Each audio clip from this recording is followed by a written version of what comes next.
Hello supply chain friends. So I started my supply chain coaching journey in September of last year, and since then all the way up to end of February I have done about 65 coaching calls, and almost about 40% of those candidates who went through a coaching client call with me either got to the next round of their job interviews or they found their job as well, which is really good once again. However, I do see some common mistakes candidates make while preparing for a supply chain job interview. And in this video, I will cover with you those 6 common mistakes that I see candidates make and how you can avoid them in order to succeed in your next supply chain job interview. My name is HYE, and I have been working in supply chain management positions across South Asia, Middle East, and North America for the last 2 decades. And my mission is to help you build real life skills for your job and career that they don't teach you in college. And like I just mentioned, if you are preparing for a supply chain job interview anytime soon, you should definitely book a session with me because I'm going to take your resume, the job description, and based on a combination of those two and my 2 decades of experience will give you some laser guided tips and tricks which will maximize your chances of success. So go ahead now and book your session. So the first mistake I see candidates do a lot is give very long answers. Now, I've talked a lot about the STAR framework in all my videos, and even when a lot of people prepare for their answers in that STAR format, their answers are just very long. So if you think about the STAR model stands for the situation, task, action, and result. And sometimes I hear answers which are 7 minutes, 8 minutes long, where in your action, you are explaining like every single detail. No need to do that. Imagine your screening interview or even your panel interview would be 45 minutes long. If you're lucky, you might get an hour. But for every answer, if you're spending 7 to 10 minutes, that is just going to check out your recruiters because they will not be able to grab every single detail, first of all. And then you are definitely going into a lot of detail. So the framework that is very helpful to think about how you can prepare for a good STAR story answer is spend about 20 to 25 seconds on explaining the situation, maybe another 15 seconds on explaining the task, about 2 to 3 minutes to explain your action because that's where the real gist of your example comes to life, that what did you do, what was your action. So I understand you cannot do that in 30 seconds, but don't take more than 2 minutes as well on that. And then at the end, talk about the results or your takeaways for about another 30 to 40 seconds. So if you add all of this, this might add up to around somewhere around 3 minutes of an answer, which is probably optimal. And you can basically tell the panelists that you are covering this at a high level, and if they want to go deeper into any of the specifics, they can ask follow-up questions. Because remember, when you share a story in the STAR format, it doesn't just end there, that they ask you a question, you bring in a STAR example, and that's not the end of your interview, right? Because they will ask you probing questions. When you are explaining your action, they will say, oh, how did you do that? For example, if you say, okay, I did X, Y, and Z to improve my service level, then they will say, okay, what kind of pushback did you get? Or they will ask you a lot of different probing questions.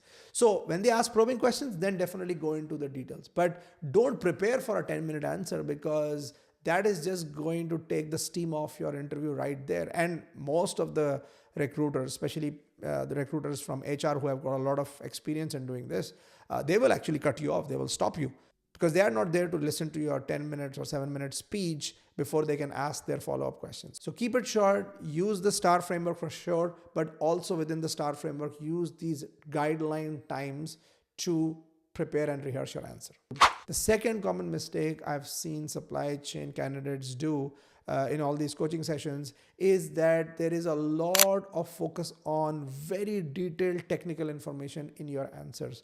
And you completely miss the point around the people aspect or the organization aspect of what your example did to the organization. So that balance is very important. Mostly what I'm seeing in these coaching calls is that as the candidates prepare those examples for their answers, it goes into a lot of technical details. I did this, I did that, I did this, I did that. And what impact did it have on the organization? No answer or no explanation of that, right? So keep that balance. Maybe because it is supply chain, it has to be technical.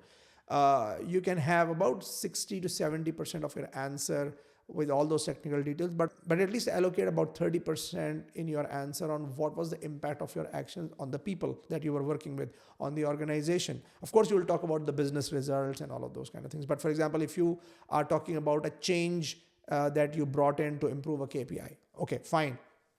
You will say, I made this file, I implemented this system, and I worked with an external partner, blah, blah, blah. But then talk about as you implemented that change, how did you manage the people aspect of change management, which is very commonly ignored, not only in job interviews, but in real life as well in projects. So keep that balance. The third common mistake I see candidates do, especially in supply chain, is prepare extremely long resumes. Recently, I saw an example where there was a 5-page resume of someone who had about 10 years of experience. Now, 5-page resume is not going to be read by any HR person, trust me. It's too long. So I made a video about this some time ago, which is the do's and don'ts of CV writing, which you should watch, and you can watch it by clicking over here. And what you will find in that video is that if your job experience is less than 5 years, your resume should not be longer than 1 page. And if your work experience is more than 5 years, even if it is 35 years, your resume should not be longer than 2 pages. There was a time I was learning search engine optimization, and there was a saying that the best place to hide a dead body is on page 2 of Google, because when you're searching something, nobody goes on page 2. Everybody's looking for page 1, right? Similarly, another best place to hide a dead body might be page number 3 of your resume, because nobody's going to get there. So make sure that your resume is not longer than 2 pages, even if you have got a lot of experience. Now, how do you condense your resume into 2 pages? Just make sure that the relevant details are there. I saw some examples in like these 5-page or 4-page resume examples where people have put their addresses, their date of birth, and which school did they go to.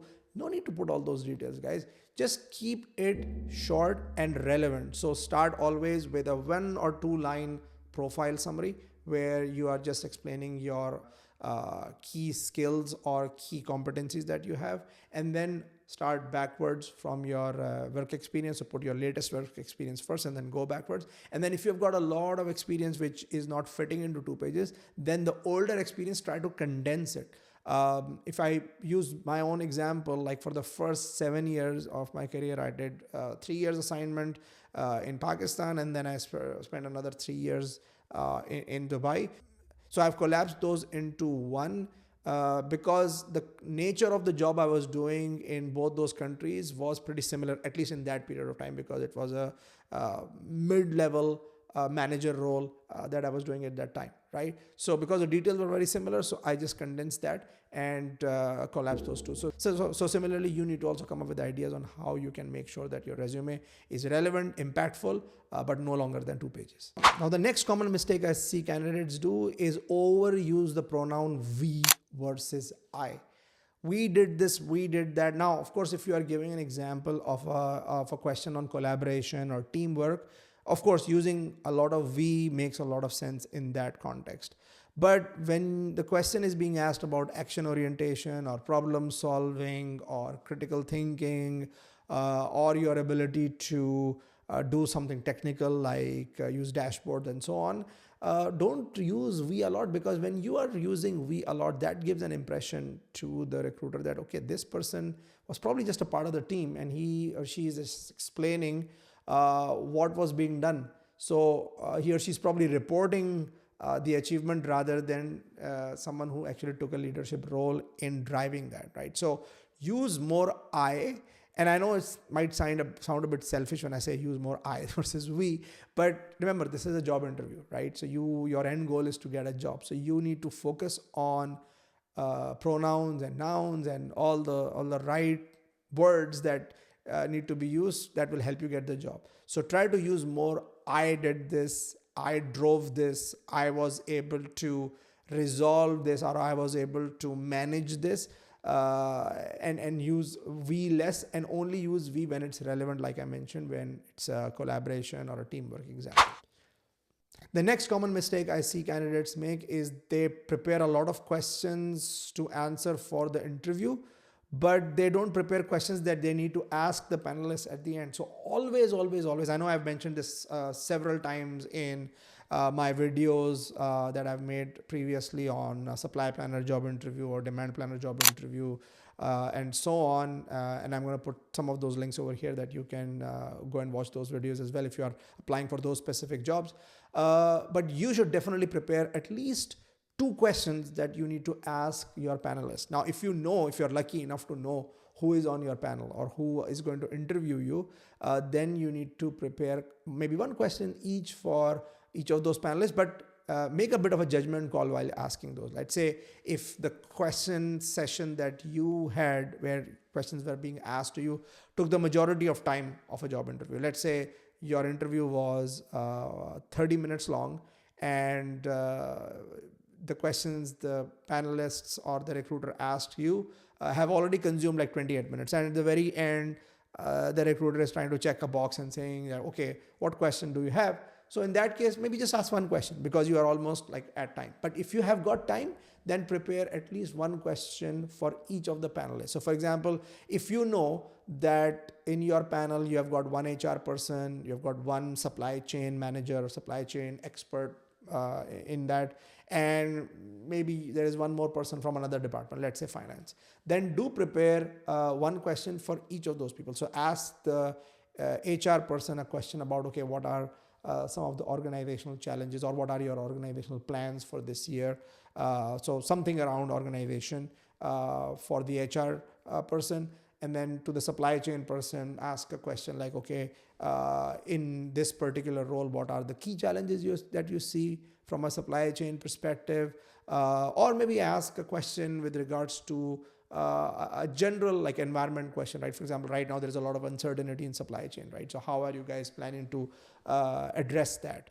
And then for the person from the third department, let's say finance, maybe ask a finance question that, okay, what are the biggest financial challenges? Or maybe do some research about the company where you may have found something interesting that happened maybe in the news about the company or something like that, and do ask a question around that. Of course, don't try to get into controversial issues, but as much as possible, ask the relevant questions, but do prepare those questions as well. Now, there is a flip side to this. I've also seen candidates who would ask too many questions at the end of a job interview. And, in some of my coaching calls, I've seen people come up with like 6 or 7 questions. I said, okay, hold on.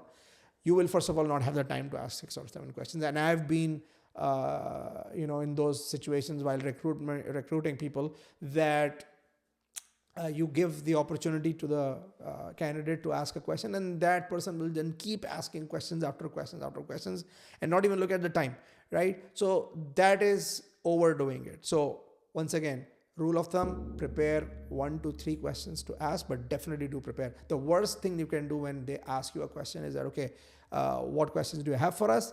And you say that, oh, I don't have any questions. Or you ask like some basic question like, okay, what will my salary be? Or what else, when will I hear about the decision? That is not a good question to ask. So just stay away from those and prepare some good questions like I mentioned. And the last and probably the most fatal error I've seen candidates do is come up with fake examples. I have got so many people while cross-questioning them on their examples, and when I ask them very detailed questions, they will say, oh, by the way, Jameel, this is not something I really did, but I just cooked up the story. And said, okay, hold on. Never do that. Never cook up a story just to be successful in a job interview, because people who are interviewing you have spent some time in the industry, okay? So if you cook up answers, it will probably take 2 minutes for a good recruiter or even for a good supply chain person who has got experience in interviewing to make a conclusion that you have actually made up this answer and there is no substance there. And the reason I'm calling this a fatal mistake is that if you give this impression that you have cooked up a story or you have come across with an answer which you actually did not do, so basically you're lying, that's an outright rejection. They will not even think about, maybe your interview went perfect. You had a stellar interview. And I've seen this, by the way, I've seen this 3 or 4 times over my 20 years of interviewing career span, that we really like the candidate and we are almost about, in our minds as recruiters, we were like, okay, this is probably the best candidate we have seen so far in the day. And then you ask that one question and this person comes up with a fake story and you identify it or you somehow find out that this is a fake story, and that is an outright rejection. So because basically it's a question on the ethics and the integrity of this person, right? And I would probably hire somebody who is not the best talent in the market, and but who is someone who has got a lot of personal integrity. The person would not lie or fudge facts, as compared to someone who is very, very talented, but then he can make up stories and they can, go around go around lying to get what they want. So just always stay from that, because that's definitely a fatal error you would do in a job interview, and supply chain is no exception. So I hope you enjoyed this video. I've also made videos on topics like how to decide between doing a bachelor's or a master's in supply chain, and how to ace the Amazon supply chain job interview, which you can watch by clicking over here. Keep watching.